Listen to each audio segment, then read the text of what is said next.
But, however, even after all that, only 2 Matilda IIs were in service when the war started in September of 1939.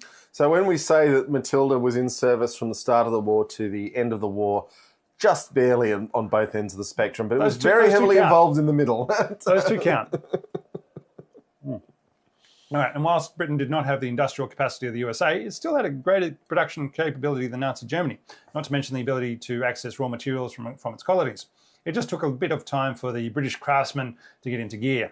So they built as many tanks with the heaviest armour, the best anti-tank gun of the time, and installed 2 of the simplest engines available to power a tank that only had to be slightly faster than walking. If you forget that the troops were actually all in universal carriers zipping along. They were meant to all be fully mounted.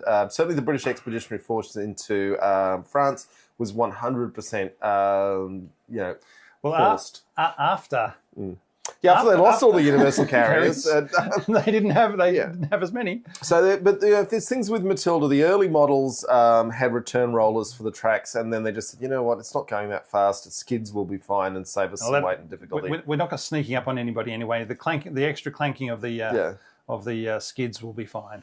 And it's really interesting that the Valentine, it's like, why did they bother with Valentine when there's Matilda? It's like, well, they could build Valentine much more cheaply and faster